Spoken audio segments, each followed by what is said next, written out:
Oh my god, spoiler season has begun and I am absolutely losing it. Okay, they started posting spoilers last night, and not only was I super hyped for it, the group chat I was in was super hyped for it. My wife was looking at me like I was just absolutely like a kid in a candy store. She was like a side, like head side cocked thing. You know what I mean? You know what I'm talking about? She was doing that. I was doing laps around my house.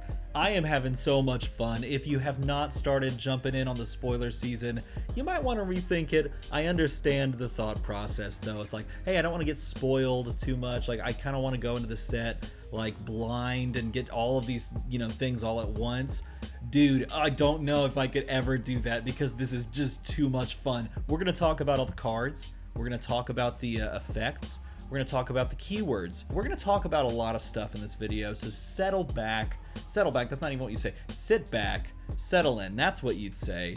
Sit back, settle in, grab a drink, maybe some popcorn, I don't know. Enjoy yourself while we dive in to these spoilers. Okay, today's batch of spoilers is from a variety of different sources. A lot of them are like big name sources, like TCG Player and Channel Fireball, Star City Games, and I want to make sure that everything we talk about, all the spoilers we talk about, that you understand. You should definitely go and look at these spoilers on the respective websites. Okay, so like if, for example, FabDB has a spoiler in today's video and it's sweet, and they did a write-up of the card and their own speculation about it, but you should absolutely go to their website and support them by looking at it, give them views, think about the card that they have, maybe think about what they said with their speculation, and just absolutely support all of the different content creators and companies and things like that that got these spoilers, because that's just the right thing to do in my mind. Just the right thing to do. So not only am I going to talk about all of these spoilers, I'm also going to put their respective website or poster on the screen, and I'm going to put a link in the description so that you can go and check all of those out, because I think that's really important. I really do. I think that's super important. And at the end of this video, I'm going to talk about my spoiler. Well, that's not true. I'm going to talk about when I'm going to talk about my spoiler. That's what I meant to say. Guys, I'm hyped. I can't even put words in mouth, whatever. Let's start with Ray of Hope. Okay, I'm not going in order of the postings. I'm going to group up these in order of, I don't know, like cards, similar kind of card ideas. And so we're going to first talk about Ray of Hope and Eclipse Existence. These were both posted by TCG Player on their Twitter. Okay, it's like literally you can just go to TCG Player's Twitter and you can see both of these spoilers right there. And we're going to start with Ray of Hope. Ray of Hope is the card that you're actually going to get your hands on in cold foil as a promo if you buy into the pre-release, like play cycle, whatever you want to call it, the pre-release weekend. These cards are going to be cold foil promos for pre-release weekend. I think you can also get them through TCG Player as well, and I think that's why they are spoiling these cards. But Ray of Hope is a light instant. Okay, so it's like a subclass of card, light instant, blocks for nothing, and that is a hugely important fact. Pitches yellow, so you get 2 resources if you choose to pitch this. It costs 1 to play, and what it says is attacks you control have +1 while attacking a shadow hero this turn. If you have less life than your opposing shadow hero, or than an opposing shadow hero, put Ray of Hope into your hero's soul. And what that means is you put this card face up under your hero card, which is really interesting. So I assume you do that after you play the instant. You pay 1 resource, you play the instant, and then you put it into your hero's soul, which I guess we don't quite know exactly how this is going to play out or what effect this is going to have going forward. But essentially, you're putting this card face up under your hero card, and I guess you have a way to access this later, or it provides some benefit for being there over time, maybe some form of protection, which I could really see being a thing. Maybe you build up this soul and then you can drop them all at one time to do something very large. Nevertheless, it's a really interesting idea that they're going to be playing with, I assume, in this set. There are other cards that we're going to talk about that also reference your hero or your opponent's soul. So this is sort of a repository for other cards that have some sort of effect going into it. Now, as far as the effect here itself, it's kind of cool that you're getting a +1 attack with everything that you attack with, and that includes like a weapon attack. So if you're attacking with your weapon and the opponent is a shadow hero, then you get +1 for anything you attack with. Weapons, attack actions. That's pretty cool. Now, and I've seen this said by a lot of people, and this was my first reaction to reading this. If you're playing in a light versus light matchup, or let's say, for example, you're playing as a light hero because you have a light card in your deck. I'm assuming that's how this works, by the way. If you put light cards into your deck, then you're a light hero. If you put shadow cards into your deck, then you're a shadow hero. If you put no light or shadow cards into your deck, I assume you're just a hero again, like we've had in the game thus far. Nevertheless, if you're playing in a matchup that is a mirror matchup, light versus light, shadow versus shadow, or in a matchup where you're light and your opponent has no affiliation, you know what I mean? Like just their normal hero, then this card has no effect. It essentially becomes a cracked bauble. It doesn't block, it pitches for 2. And that is a really, really interesting effect in set. It makes a ton of sense in set. Out of set, however, we have to kind of scratch our heads on a couple of these cards and see, is this worth running? Is this something that you want to put into your deck? In Classic Constructed, you have a sideboard, and sideboard is absolutely huge in games, and especially if we have cards like this. It's absolutely huge in Classic Constructed. In Blitz, we don't have the sideboard access, and that's a big deal. So do you see light and shadow cards that have interplay against your opponent if they're a certain type? Do we see those cards make it into Blitz? That's an interesting question. We'll find out. I think it really matters what all the other cards in the set do in that instance. So let's also talk about Eclipse Existence, because I feel like those two cards obviously go hand in hand. Eclipse Existence can pitch blue. It costs 0 to play. It is a shadow instance. Obviously, it doesn't attack or block for anything. It says, whenever an attack you control hits a light hero this turn, you can banish a card from their soul. And again, this references that place where people are putting things under their hero, cards face up. If you do this, they lose 1 life. So not only do you get the hit on your opponent from whatever you're attacking them with, you can then follow that up by playing for 0 Eclipse Existence, and they lose a life and they banish a card from their soul. If you have more health than an opposing light hero, you can banish an action card from your graveyard. Now that is absolutely huge. I'm going to kind of gloss over the fact that, again, if you don't have a light hero as an opponent, then you're like, well, I guess this card does nothing. I already talked about that. I want to talk about this. If you have more health than an opposing light hero, you can banish an action card from your graveyard. And you may be like, well, why would I want to do that? If you have seen the keyword that they've released for the shadow kind of, I don't want to say it's a class, I'm going to call it an affiliation. If you've seen the shadow affiliations keyword, Blood Debt, then you know you might want to do things like that. Or if you've seen, well, let's just talk about it. I'm just going to go right over to it. Forget this. Forget skipping around on this. Let's just go right to the card right now. Tome of Torment costs 0, pitches red, it's an action, doesn't block for anything. And it says you may play Tome of Torment from your banished zone. Draw a card. And here's the keyword I was referring to. Blood Debt says at the beginning of your end phase, if Tome of Torment is in your banished zone, lose 1 health. Okay, so there's a risk reward for Blood Debt effects or cards in your banished zone with Blood Debt. But the reward here is that if you use a card like Eclipse Existence to banish a Tome of Torment that you have already played, drawn the card from, and put into the graveyard. If you then banish this, you can play this at the end of your turn, because it uses your action point. You play this for the final thing that you do. You draw a card. That may allow you to arsenal that card. It may allow you to do crazy things. If you're in Wizard and you play this card, even if you top deck this card, oh my god, Wizard with things in banished, dude, there's going to be some weird stuff. Shadow Wizard. I hadn't thought about that until literally just now. That's going to get crazy. but you can essentially, you can take this card out of graveyard, you can play it, you can draw a card off of it again and then put it into your graveyard again. So there's like combos here involving your banish zone, using Blood Debt, or just using cards that may have effects from banished. And that's a really cool, interesting way to tap into shadow, class or shadow affiliated cards.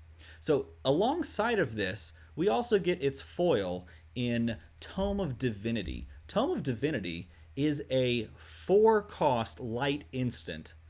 It pitches yellow, so it pitches for 2 resources. It draws you 2 cards. So it costs 4 and it draws you 2 cards. Have we seen a card like that before? Yes, not at instant speed. We've seen Cash In. Cash In had an alternate way to pay for it by getting rid of coppers, silvers, or gold. Okay, we don't have that second payment method for this card. You have to pay 4 for this effect, but it draws you 2 cards. So is that cool? I don't know. Maybe if you have 2 cards in your hand and Tome of Divinity, and you're like, nah, man, these other 2 cards, they suck. I'm gonna pitch them.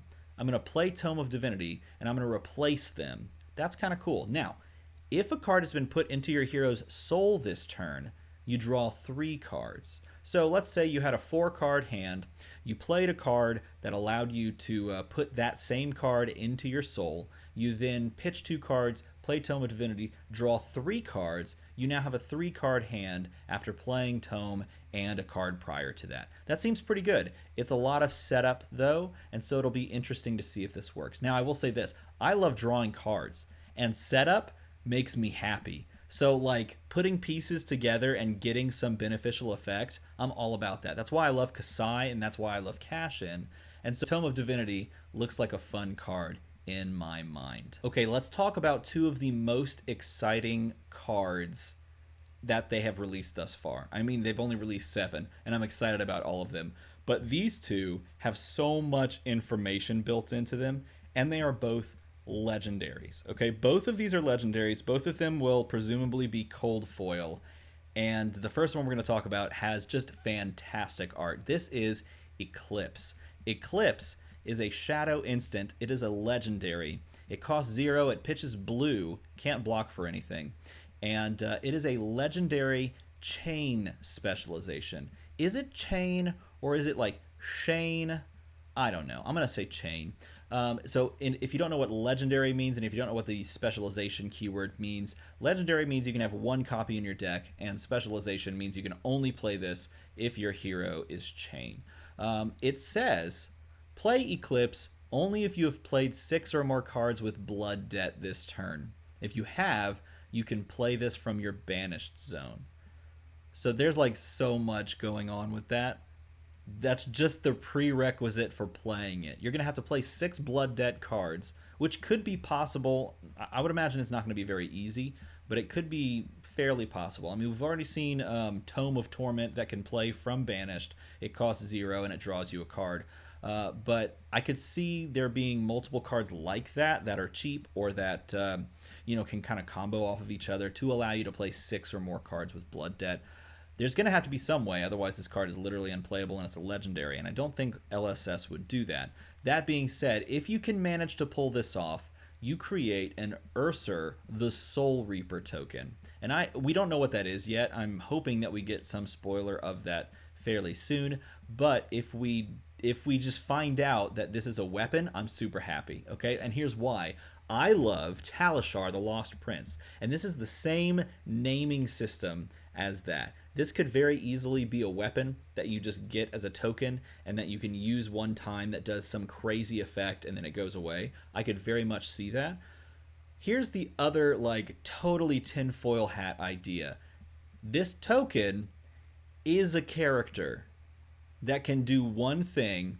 Like just imagine like you summon an apparition, okay? That could be what we have here. Ursur the Soul Reaper is literally a Soul Reaper that just poof shows up and then does something and then goes away. I don't think that's necessarily the way they're going to go with it, but the fact that it's possible is super cool. I could see that. If it's not that, I could see it down the line. So you have some absolutely crazy way to play this card, but if you do it, you pull out this token that has a very, I don't know, I want to say legendary kind of a name. I would imagine you're not going to have legendary tokens. That's just crazy. You're going to print this as a token in the token slot, right?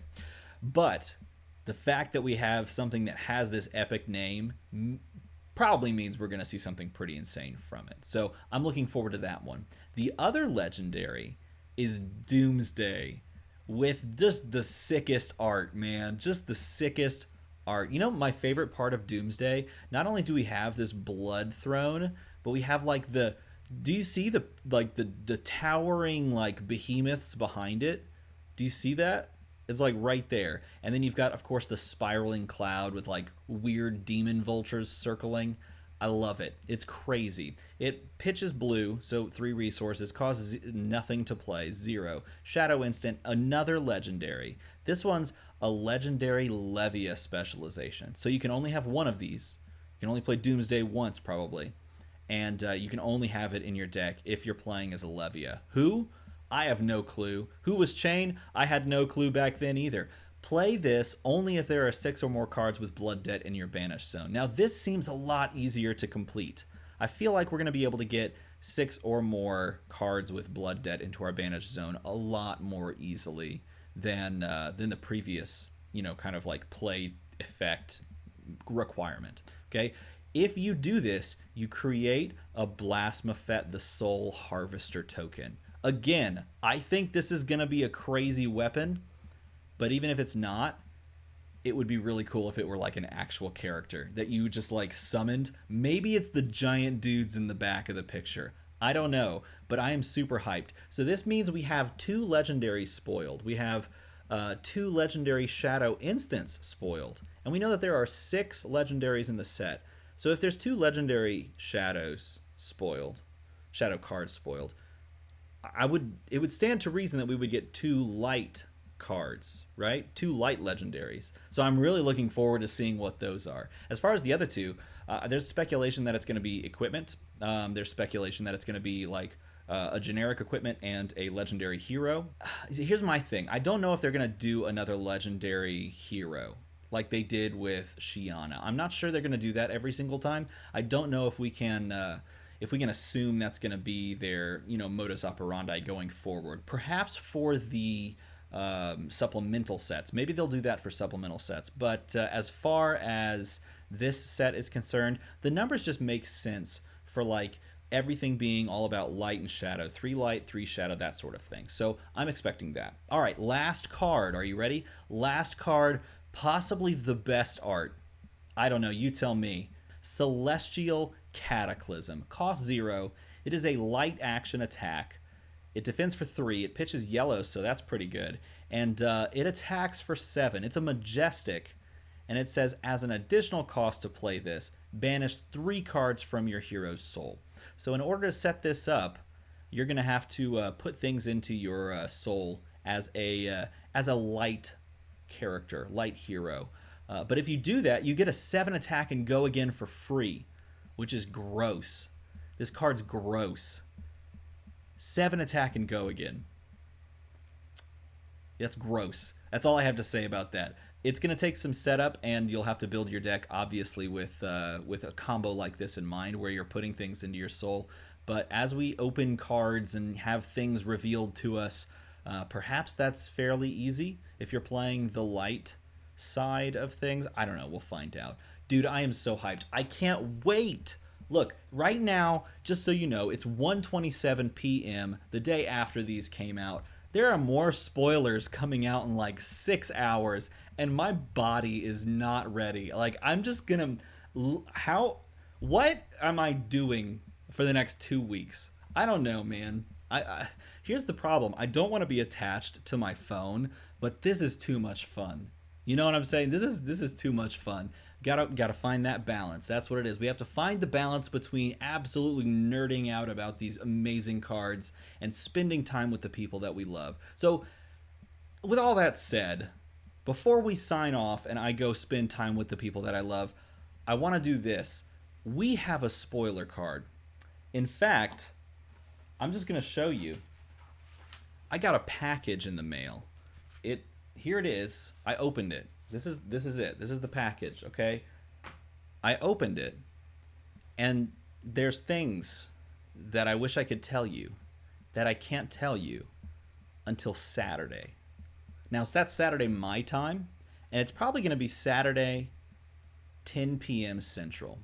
So if you are interested in knowing more about this set and seeing a pretty cool card, oh, there it is. Ooh, I got the chills already. If you're interested in seeing a pretty cool card, just check here, Saturday, 10 p.m. Central Time, and we're going to have a nice time. That's all I'll say about that. That's all I can say about that. Let's put it that way. So I hope you guys enjoyed this video. If you did, make sure to go to all of these websites, all of these places, and support the people that spoiled these cards. And thank them for giving us these amazing spoilers. And thank LSS for giving them these amazing spoilers. Be thankful is where we're going with this. Just be very thankful. As always, everybody, thanks for watching.